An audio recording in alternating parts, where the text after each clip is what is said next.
A knight found a runaway bride in the blizzard, married her at dawn, and found hope. Snow whirls across a lonely mountain road.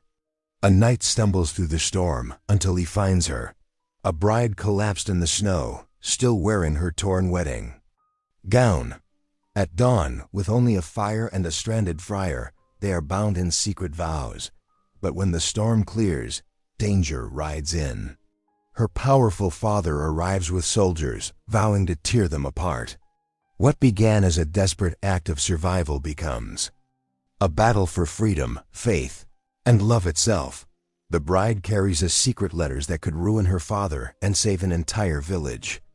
Yet with betrayal closing in, the cost of their love may be everything. Will the knight's honor and the bride's courage be enough to defy power and keep hope alive? Drop a comment below and share which part of the world you're tuning in from today. If you enjoy stories like this, don't forget to subscribe for more. The bitter wind howled across the mountain pass, whipping snow into Sir Nathaniel Harcourt's face as he urged his limping horse forward. The night was as black as pitch, broken only by the weak lantern light that swayed from his gloved hand. His breath came out in white puffs as he squinted against the stinging ice, trying to make out the path ahead. Not 3 hours ago, his carriage had hit a patch of ice and overturned, sending his driver tumbling down the slope. The man had survived, thank Providence, but had broken his leg. Nathaniel had helped him onto the one remaining horse and sent him back to the last village they'd passed, promising to follow once he'd salvaged what he could from the wreck. But the storm had worsened, and now Nathaniel feared he'd strayed from the main road entirely. His remaining horse, a sturdy bay gelding, struggled through drifts that reached past its knees. The poor beast's head hung low, steam rising from its flanks. "Just a bit further, old friend," Nathaniel murmured, though he had no idea where shelter might lie. The exile from his homeland had taught him much about survival, but even his years of experience felt inadequate against nature's fury. The wind changed direction, causing his lantern flame to sputter. In that moment, something white caught his eye, something that wasn't snow. Nathaniel pulled his horse to a halt, raising the light higher. There, half buried in a drift, lay a crumpled form. His heart lurched. "Hello?"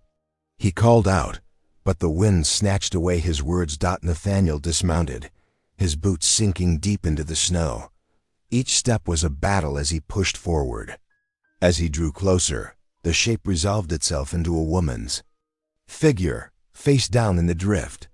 She wore a torn silk wedding gown, now soaked and frozen, its once elegant skirts twisted around her legs.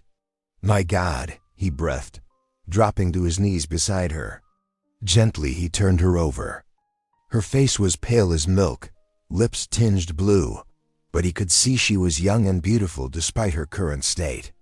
Dark lashes rested against her cheeks, and her dark hair had come loose from what must have been an elaborate arrangement.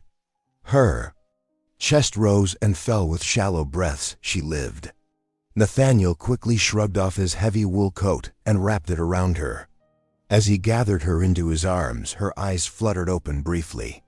"Do not let them send me back," she whispered, her voice barely audible above the storm. Then her eyes closed again as she went limp in his embrace. Nathaniel's mind raced. Who was pursuing her? Why had she fled her own wedding? But such questions would have to wait. Right now, his priority was keeping her alive. He lifted her as carefully as he could, struggling to stand in the deep snow. His horse watched with patient eyes as Nathaniel approached, the unconscious woman cradled against his chest. It would be impossible to mount while holding her, and the horse was too exhausted to carry them both anyway. Through the swirling snow, Nathaniel spotted a darker shape among the trees. A building. Hope surged through him as he pushed forward. Each step was agony, the cold biting through his remaining clothes now that he'd given up his coat. The woman felt like a dead weight in his arms, but he refused to let her go. As they drew closer, he saw it was a forester's hut, small but solid. A prayer of thanks escaped his lips as he reached the door. It took some maneuvering, but he managed to work the latch with frozen fingers. Inside, the hut was cold but blissfully free of wind. A quick look around revealed basic furnishings: hearth, some rough wooden furniture, and a stack of firewood. First, Nathaniel laid the woman gently on the floor near the fireplace. Then he hurried back outside to lead his horse to the lean-to shelter attached to the hut's side. Returning inside, he set about building a fire with shaking hands. Soon, a small flame caught and began to grow. He moved the woman closer to the hearth, arranging her so she would warm gradually and safely. The storm's voice grew louder outside, rattling the hut's shutters. Nathaniel knelt beside the mysterious bride, checking her pulse. It was weak but steady. As the fire's warmth began to fill the small space, he studied her face in the flickering light. "Who are you?" he whispered, though she couldn't hear him. "And what were you running from?" He took her cold hand in his willing warmth back into her fingers as he settled in to wait out the night. All he could do now was pray she would survive until morning and hope that whoever she was fleeing wouldn't find them. Before she woke to explain herself, dawn's pale light crept through the frost-covered windows of the forester's hut. The blizzard still raged outside, but within, the hearth's warmth kept death at bay. Sir Nathaniel Harcourt knelt beside the unconscious woman, gently dabbing her forehead with a damp cloth. Her wedding gown, though torn and sodden, spoke of wealth beyond measure, French silk and Belgian lace now ruined by snow and mud. Her eyes fluttered open, revealing depths of deepest brown. For a moment, confusion clouded her face as she took in the rough wooden walls and simple furnishings. Then memory struck, and she bolted upright with a gasp. "Peace, my lady," Nathaniel said, softly, keeping his distance to avoid frightening her further. "You are safe here. The storm forced us to shelter in this forester's hut." She pressed a trembling hand to her throat, studying him with wary eyes. You found me in the snow?" "Indeed. I am Sir Nathaniel Harcourt, at your service." He offered a slight bow, maintaining the formality that seemed to calm her.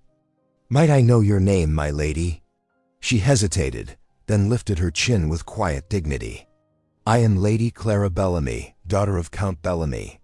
Her voice grew stronger as she continued, "And I will not return to my father's house."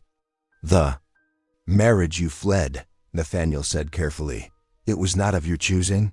"To Duke Leopold von Eisenstadt." Clara's fingers twisted in her ruined skirts.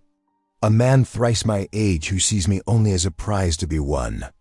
My father cares nothing for my happiness, only for the Duke's political connections." Nathaniel nodded gravely. He had seen too many such arrangements among the nobility, where titles and wealth mattered more than matters of the heart. "They will search for me," Clara continued, desperation entering her voice. "The Duke has influence with every magistrate and bishop in Austria. They will drag me back and force the marriage, unless—" She reached into a hidden pocket of her gown and withdrew a folded document. "A special license?" Nathaniel recognized the official seal. "Taken from my father's steward before I fled." Color touched her cheeks. "Sir Nathaniel, I know this is most irregular, but I beg you marry me. By law, they cannot force me to wed another if I am already a wife. You would be saving me from a lifetime of misery." Nathaniel paced before the fire, his shadow dancing on the walls. "My lady, you know nothing of me. I am an exile from England, with little fortune and less influence." "I know you showed kindness to a stranger in need," Clara said softly. "I know you have gentle hands and honest eyes. In this moment, that tells me more than 1,000 noble titles could." A knock at the door startled them both. Nathaniel's hand went to his sword, but the voice that called out was peaceful. "Hello within. Might a poor friar find shelter from this storm?" They admitted the snow-covered figure of Father Matthias, who gratefully accepted a place by the fire. As he warmed his hands, Clara and Nathaniel exchanged meaningful glances. Here was Providence at work, a man of God, able to perform the ceremony they needed. When they explained their situation, the kindly friar listened without judgment. "Marriage is a sacred bond," he said at last, "not to be entered into lightly. Yet I see no light thing in your eyes, only the gravity of souls seeking shelter in each other." He smiled gently. "Perhaps God guided my steps here this morning for just this purpose." Before the crackling hearth, with snow swirling beyond the windows, Clara and Nathaniel knelt together. The friar's voice rose steady and sure, speaking the ancient words that would bind them as husband and wife. Clara's hand trembled in Nathaniel's as they spoke their vows, but her voice never wavered. When it was done, Father Matthias blessed them both, but his expression was serious. "Be warned, my children. Noble families do not easily forgive those who thwart their plans. Your path ahead will not be smooth."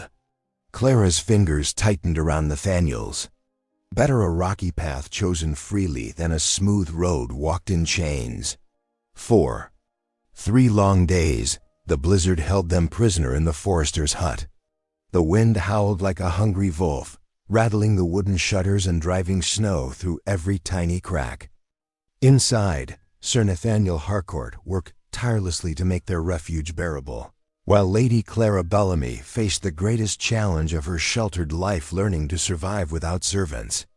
"The water bucket is empty again, my lady," Nathaniel said softly, trying not to startle her as she sat wrapped in rough blankets by the fire. "Would you like to learn how to fetch it?" Clara's fingers trembled as she smoothed her ruined wedding gown, now stained with soot and snow. "Yes," she whispered, then stronger, "Yes, I must learn." Nathaniel's heart warmed at her courage. He had expected complaints or tears from one raised in luxury, but Clara showed only determination. Together they trudged through knee-deep snow to the nearby stream, Clara stumbling in her impractical silk slippers, but refusing his offer to carry the bucket alone. "In my father's house," she said, breaking the ice with a stick as Nathaniel had shown her. "I never knew where the water came from. The maids simply brought it." She laughed softly. "How ignorant I was. Not ignorant, my lady. Simply blessed with different knowledge. You can manage estate accounts, can you not?" "Indeed, though fat lot of good that does us now." Her wry humor delighted him. Each day revealed new depths to his unexpected bride. She learned to split kindling without complaint, though her soft hands blistered. She helped him preserve their meager bread, making it last with careful rationing. When the roof leaked, she climbed the rickety ladder to help them patch it, her once fine gown hitched up around her knees. On the morning of the 4th day, the storm finally broke. Sunlight sparkled on the fresh snow, nearly blinding them after days of gray gloom. Nathaniel stepped outside to check his healing horse while Clara swept the cabin floor with a makeshift broom of pine branches. The distant sound of hoofbeats made him freeze. "Clara," he called softly through the door, away from the windows quickly. She dropped the broom without a word, pressing herself against the wall beside the hearth. Nathaniel rushed inside, gathering their few belongings and Clara's distinctive gown. He buried them under a pile of wood-cutting cloaks just as voices became audible outside. "Tracks here, sir. Fresh ones. Search every building. His Grace offers 50 crowns for news of Lady Clara." Clara's face went white, but she remained silent as death. Nathaniel positioned himself casually by the fire, as if he had been warming his hands all along. The door burst open, revealing 2 armed men in the Count's livery. "You there? Have you seen a young noblewoman? Fair skin, dark hair, traveling alone?" Nathaniel affected a puzzled frown. "In this weather? No one's passed here for days, save yourselves." He gestured to the single cup on the rough table, the solitary bedroll. "Been trapped by the storm, waiting it out alone." The men peered suspiciously around the small space, but Clara remained invisible behind the cloaks. After what felt like hours, they finally withdrew, their horses' hoofbeats fading into the distance. "We must leave now," Nathaniel said urgently, helping Clara emerge from hiding. "They will return with more men to search properly. My estate lies 2 days' ride south. If we depart at dusk, we can be well ahead by morning." They worked quickly to prepare, gathering what supplies they could carry. Nathaniel hitched his recovered horse to their damaged carriage while Clara changed into borrowed clothes, rough woolens that would draw less attention than her ruined finery. As the sun began to set, painting the snow-covered mountains in shades of pink and gold, they took their places in the carriage. Clara's hand found Nathaniel's in the growing darkness, her fingers cold, but her grip firm. "I am afraid," she admitted softly, "but not of the journey. I fear what my father will do when he learns I have married so far beneath my station." Nathaniel squeezed her hand gently. "We will face whatever comes together, my lady. That is what marriage means." Through the gathering dusk, their carriage rolled forward, leaving the safety of the forester's hut behind. Every shadow might hide her father's men, every sound could be pursuing horses, but Clara's hand remained steady in his as they began their desperate race to reach Nathaniel's estate. The carriage wheels crunched over frozen gravel as they approached Nathaniel's estate. Just before midnight, moonlight cast long shadows across the weathered stone walls of the hunting lodge. Clara peered through the frost-covered window, taking in her first glimpse of her new home. The building stood half-hidden among towering pines, its west wing partially crumbled from years of neglect. "'Tis not much," Nathaniel said softly, watching her face for signs of disappointment, "but it offers shelter and safety." "It looks like a castle from a fairy tale," Clara replied, her eyes bright with wonder rather than dismay. The sincerity in her voice made his chest tighten with unexpected warmth. As they pulled up to the main entrance, 3 servants emerged with lanterns. Their curious faces flickered in the golden light as they watched their master help a lady in a muddied wedding gown from the carriage. Mrs. Thimbleton, the housekeeper, pressed her lips into a thin line of disapproval. Young Beth, the kitchen maid, gasped audibly before dropping into a clumsy curtsy. "My lord," Mrs. Thimbleton said stiffly, "we had no word of ... company." "Mrs. Thimbleton, this is Lady Clara Harcourt," Nathaniel announced firmly. "My wife." The servants exchanged wide-eyed looks. Beth nearly dropped her lantern. Even Thomas, the usually stoic footman, forgot himself and stared openly at Clara. "Your ... wife, my lord?" Mrs. Thimbleton's voice quavered slightly. "Yes," Clara stepped forward, her chin held high despite her disheveled appearance. "Sir Nathaniel and I were married 3 days ago. I know our arrival is unexpected, but I hope we might become friends." The genuine warmth in her voice seemed to soften Mrs. Thimbleton's rigid posture slightly. "Of course, my lady. Shall I prepare the mistress's chambers?" "The blue room, I think," Nathaniel said. "And hot water for washing, if you would be so kind." As the servants hurried to make preparations, whispers echoed through the drafty corridors. A noble lady arriving in secret in a ruined wedding dress? The scandal of it all! But Clara soon began to win them over. The very next morning, she appeared in the kitchen, much to Mrs. Thimbleton's horror. "My lady, you mustn't." "'Tis not proper for—" "Please," Clara interrupted gently. "I would like to learn. In truth, I have never made porridge, but I should like to try." Beth gaped at her as if she had announced she wanted to learn to fly. But Clara rolled up her sleeves and listened carefully as the kitchen maid explained about oats and water and stirring constantly to prevent lumps. Her first attempt was rather thick and slightly scorched. But Clara laughed at her own mistake and tried again the next day, and the next. Soon, the kitchen became warm with more than just the cooking fire. It glowed with shared smiles and quiet conversation. In the afternoons, Clara could be found in the sitting room, mending torn linens alongside Mrs. Thimbleton. Her stitches were uneven at first, but she worked with careful determination. My mother would be horrified to see me doing servant's work, Clara confided one day, threading her needle.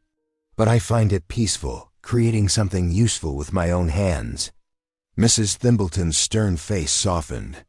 You have a natural gift for it, my lady, and a willing heart to learn.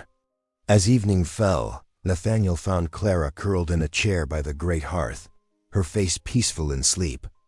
The firelight played across her features, softening them, making her look younger and more vulnerable. A half-mended sheet lay, forgotten, in her lap, needle still threaded. He stood watching her for a long moment, something stirring in his chest that he hadn't expected.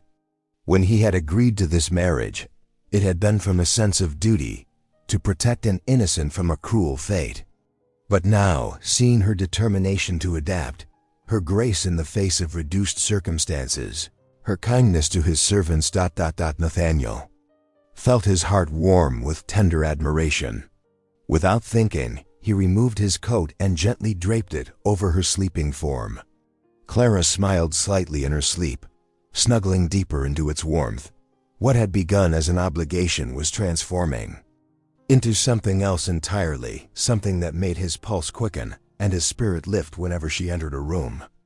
Something that felt dangerously close to love. The peaceful morning shattered with the thunder of hooves.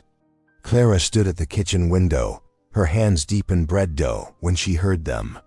Her fingers froze mid-knead as mounted soldiers in. Her father's colors streamed into the courtyard. He's found us, she whispered, flour dusting her trembling hands. Nathaniel appeared beside her, his shoulders squaring as he watched Count Bellamy dismount. The Count's rich burgundy coat gleamed against the winter morning, a stark contrast to the weathered stones of the hunting lodge. Behind him, 12 soldiers formed an intimidating line. Stay inside, Nathaniel said softly, touching Clara's shoulder. Whatever happens, remember you are my wife now, legally and before God. Clara caught his hand. Please be careful. You don't know what he's capable of. Nathaniel strode out to meet the Count, his boots crunching on frost-covered gravel. The morning air bit cold and sharp as the two men faced each other in the courtyard. Sir Harcourt.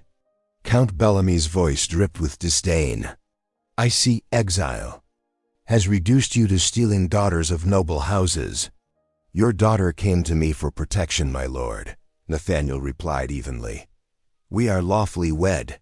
The Count's face darkened. That marriage is a farce, a desperate ploy by a foolish girl. It will be annulled before the week is out. He gestured imperiously toward the house. Clara, come here at once. Clara pressed herself against the kitchen wall, her heart pounding. Through the window, she saw Nathaniel standing firm, though outnumbered. Lady Clara is my wife, Nathaniel declared. I will not permit you to remove her against her will. The Count laughed, but there was no warmth in it. Permit? You forget yourself, sir. Do you think your fallen status gives you any right to challenge me? The Duke of Eisenstadt awaits his bride, and he shall have her. The marriage license was legal, Nathaniel countered. Signed and witnessed by Father Matthias himself. A license stolen from my steward, witnessed by some wandering friar in a peasant's hut. The Count's voice rose.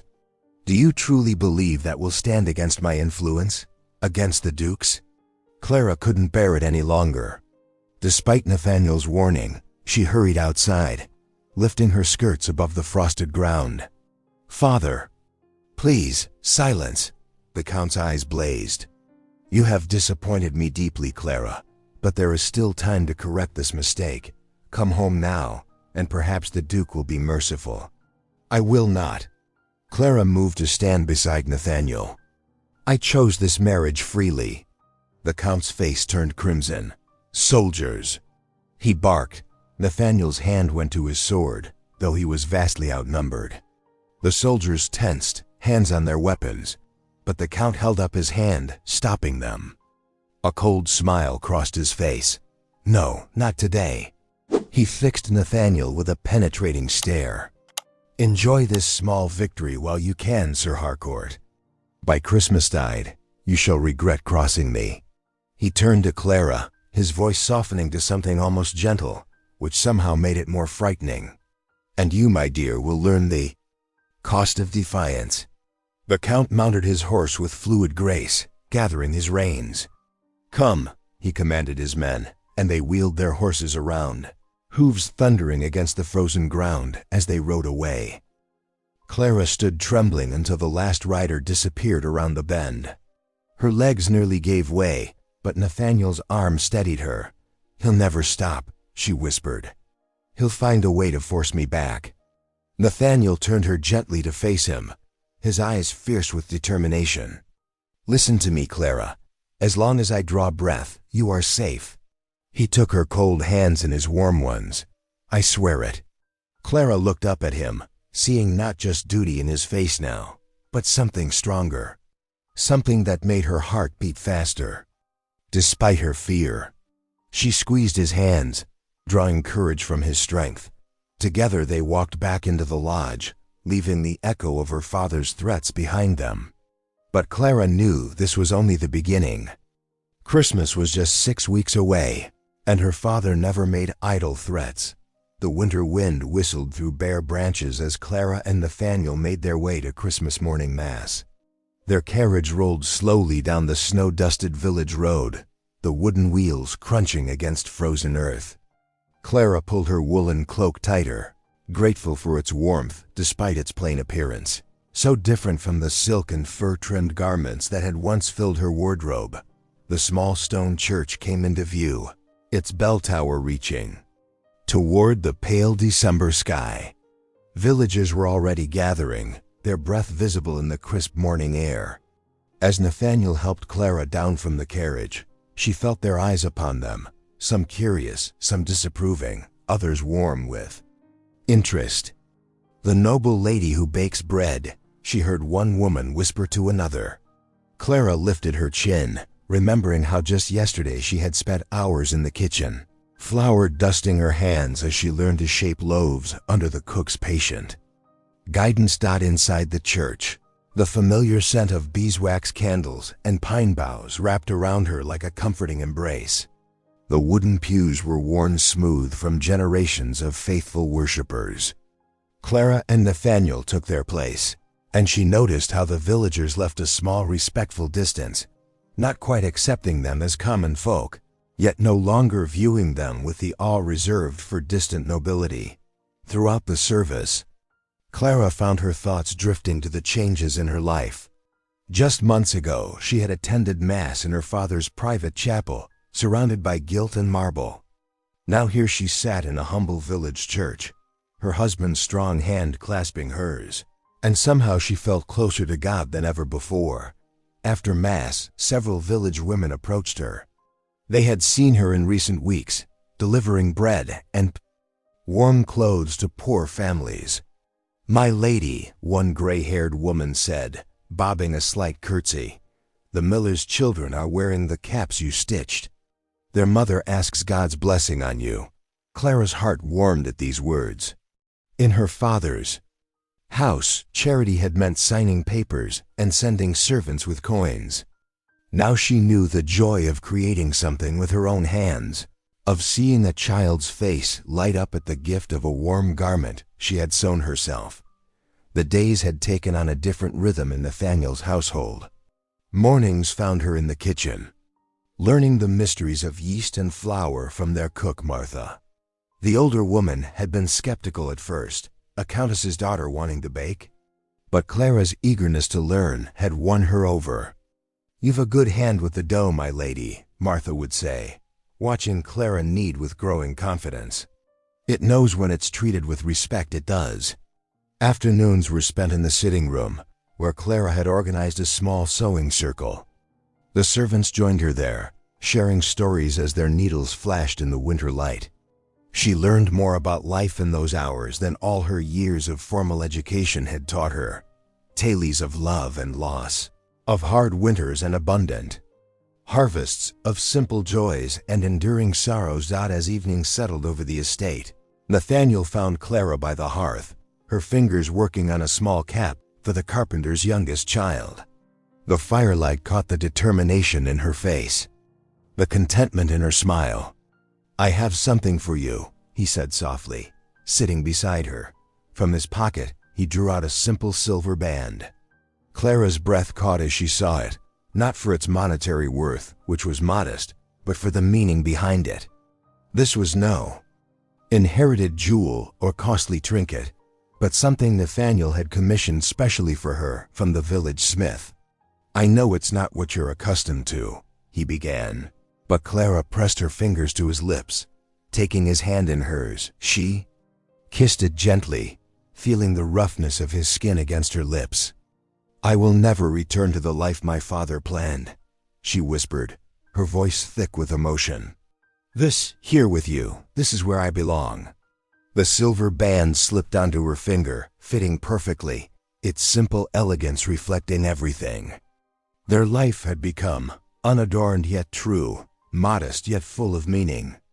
Outside, snow began to fall again, but within the warmth of their home, Clara had never felt more certain of her place in the world. The manor chapel stood silent and cold on that winter afternoon. Clara's footsteps echoed against the stone floor. As she walked down the narrow aisle, holding a candle that cast dancing shadows on the walls. She had come to pray for guidance, but something caught her eye, a loose stone near the altar, just where the old housekeeper had mentioned her father often visited during his stays. Her heart beating faster, Clara set down her candle and pressed against the stone. It moved with surprising ease, revealing a small cavity. Inside lay her father's strongbox, its brass fittings dull in the candlelight. Her fingers trembled as she lifted it out. She knew this box well from her childhood, had seen her father consulting its contents late at night in his study. The lock yielded to the small key she had taken from his steward's ring during her escape. Inside, beneath stacks of legal documents, she found letters bearing both her father's seal and that of Duke Leopold. As she read, her face grew pale. "These cannot be true," she whispered, but the evidence was undeniable. Her father had secretly mortgaged vast tracts of village lands to the Duke lands, where dozens of families had lived and farmed for generations. The marriage contract would transfer ownership to Leopold, who planned to clear the land for his hunting grounds. Clara gathered the papers with shaking hands and hurried through the drafty corridors to find Nathaniel. He was in his study, reviewing accounts by lamplight. When she burst in, he rose immediately, concern crossing his features. "My love, what troubles you?" he asked, moving to steady her trembling form. "Look," she said, spreading the documents across his desk. "My father, he has betrayed everyone. The marriage was never about tradition or family honor. He needed the Duke's wealth to cover his gambling debts, and in exchange—" Her voice broke. Nathaniel's jaw tightened as he read. "He would sacrifice his own people's homes and livelihoods," he finished grimly. "These families have worked this land since before your grandfather's time." Clara sank into a chair, her mind racing. "We cannot let this happen. These people trust us, trust me, to protect them. This is why father was so desperate to force the marriage." Nathaniel knelt beside her chair, taking her hands in his. "Then we shall stop him. You are no longer his to command, and with these documents as proof, we can challenge his authority legally." Clara squeezed his hands, drawing strength from his touch. "We must tell the villagers. They deserve to know the truth, and to know we stand with them." That evening, they opened the manor's great hall to the village families. The cook prepared a simple but hearty supper of beef stew and fresh bread. Tallow candles burned in iron holders along the walls, their warm light falling on the gathered faces, weathered farmers, tired mothers, wide-eyed children. Clara stood before them, her voice clear and strong despite her racing heart. "You have welcomed me among you these past weeks," she began. "You have taught me the meaning of true nobility, not in titles or wealth, but in how we care for one another." She explained about the documents, about her father's scheme with the Duke. Gasps and murmurs filled the hall. But when she continued, her voice rang with determination. My husband and I make this vow to you tonight. We will fight too. Protect your homes and lands. The law and justice are on our side." Nathaniel stepped forward to stand beside her. "No one shall be turned out while we draw breath," he declared. "This is our home now, all of us together." The villagers rose to their feet, cheering and blessing them both. Clara felt tears in her eyes as old Willem the carpenter clasped her hand, calling her Our Lady with genuine affection. Children brought her winter berries they had gathered. The baker's wife pressed a loaf of fresh bread into her arms, still warm from the oven outside the manor's tall windows beyond the circle of warmth and fellowship. A cloaked figure watched from the shadows. The Count's spy observed every detail, every word, making mental notes to report back to his master. But inside, Clara had never felt more certain of her path. She was where she belonged, standing beside the man she had grown to love, defending the people who had become her true family. The full moon cast long shadows through the frost-covered windows of the hunting lodge. Clara sat by the fire, studying the damning letters they had found, while Nathaniel discussed plans with the village elder in his study. The peaceful evening shattered as boots thundered against the door. "Open in the name of Count Bellamy." Before anyone could react, the door splintered inward. A dozen soldiers poured into the great hall, steel glinting in the firelight. Clara leaped to her feet, letters scattering across the floor as she screamed, "Nathaniel!" He burst from his study, sword drawn, but 3 men tackled him before he could reach her. The clash of steel rang out as other soldiers subdued the servants who tried to intervene. Clara fought against rough hands that seized her arms, watching in horror as the soldiers beat Nathaniel with cruel efficiency. "Stop! Please stop!" she begged, tears streaming down her face. Blood trickled from Nathaniel's temple as they forced him to his knees. His eyes met hers, filled with anguish not for himself, but for her. The servants huddled against the walls as more soldiers threatened them with drawn swords. "Anyone who speaks of this night will face the Count's justice," the captain warned. His voice cold as winter wind. Heavy footsteps announced Count Bellamy's arrival. He swept into the hall, resplendent in his fur-lined cloak, surveying the scene with calculated satisfaction. "Secure that man in the cellar. My daughter comes with me." "Father, no." Clara struggled as they dragged her toward the door. "You cannot do this. Our marriage is legal, blessed by the church." "A false marriage, performed under duress," the Count dismissed, following as the soldiers pulled her into the bitter night air. A familiar carriage waited, its black lacquer gleaming beneath the stars. "You will return to Vienna, where you belong." Clara dug her heels into the snow, twisting to see Nathaniel being dragged in the opposite direction. His face was bloody, but he still fought against his captors. "He is my husband. I love him." The Count grabbed her arm, his fingers biting through her sleeve. "This night is nothing. A disgraced exile without land or title. Your duty is to restore our house." He thrust her toward the carriage. "The Duke still wants you, despite your foolishness. The marriage contract will proceed." "The contract that will destroy dozens of families?" Clara spat. "I found the letters, Father. I know what you promised the Duke." For a moment, genuine fear flickered in her father's eyes. Then his face hardened. "You understand nothing of nobility's burden. Get in the carriage." The soldiers lifted her bodily into the velvet-lined interior. As the door slammed shut, she caught a final glimpse of Nathaniel being beaten again as he tried to break free. Her father entered, sitting opposite her as the carriage lurched into motion. "What will happen to him?" she whispered. "Forget him. Focus on your duty to our name." The journey to Vienna passed in a blur of tears and silent fury.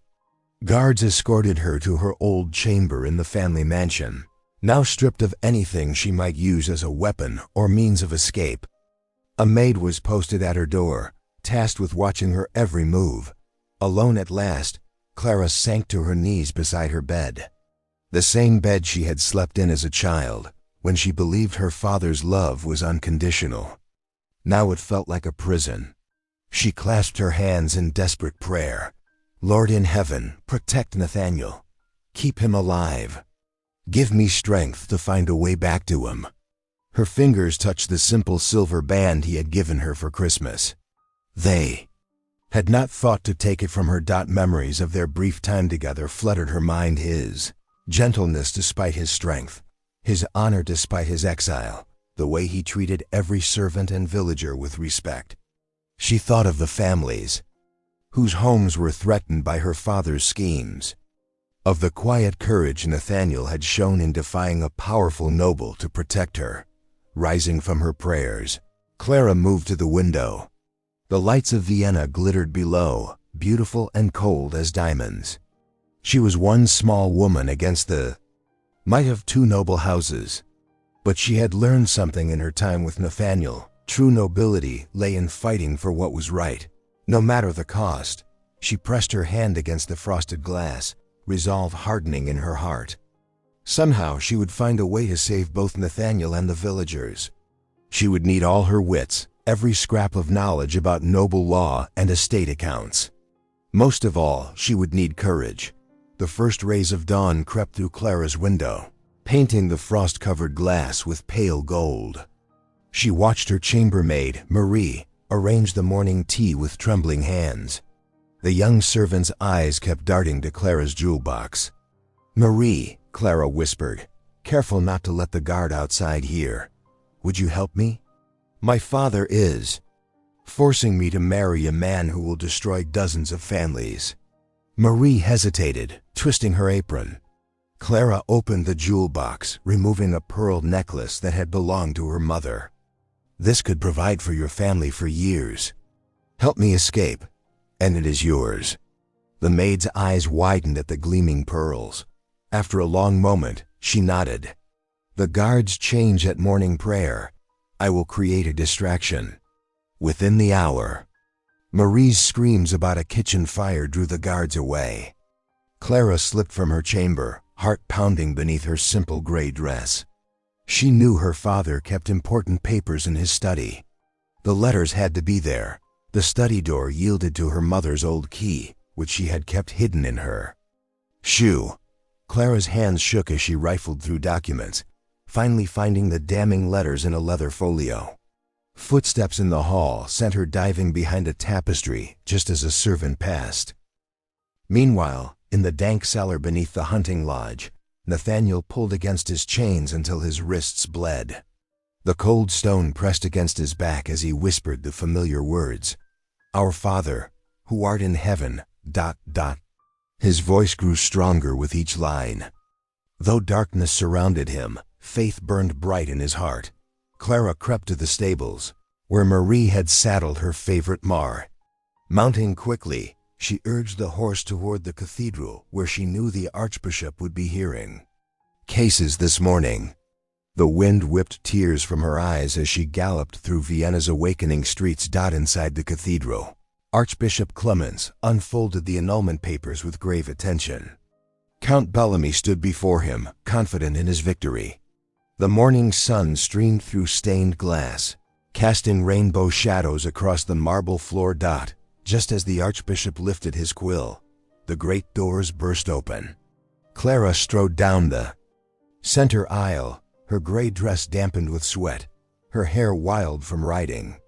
Gasps echoed through the vaulted space as she held the letters high. "Your Grace," she called out, her voice clear and strong, "I beg you to hear the truth before you act. My marriage to Sir Nathaniel Harcourt is lawful and blessed by God. It is my father who acts dishonorably." The archbishop lowered his quill, studying her with keen eyes. More gasps filled the hall as Clara approached the altar, her footsteps echoing on ancient stone. "These letters prove my father secretly mortgaged our tenants' lands to secure my marriage to the Duke. Dozens of families will lose their homes if that contract proceeds. My marriage to Sir Nathaniel prevents this injustice." Murmurs of shock rippled through the gathered clergy and nobles. Count Bellamy's face darkened with rage as his daughter stood before God's representative, exposing his schemes to all. The heavy cathedral doors creaked open as Nathaniel emerged into the bright winter sunlight. His chains were gone, replaced by the Archbishop's seal of protection. Clara stood waiting in the courtyard, her face glowing with joy and relief. Around them, nobles whispered behind gloved hands while villagers pressed forward, eager to witness this moment. By God's grace, we are reunited, Nathaniel said softly, taking Clara's hands in his. His thumbs traced gentle circles on her palms, as if assuring himself she was real. Archbishop Clement stepped forward, his purple robes brilliant in the morning light. Let what was done in necessity now be sealed in celebration, he proclaimed. Bring forth the rings.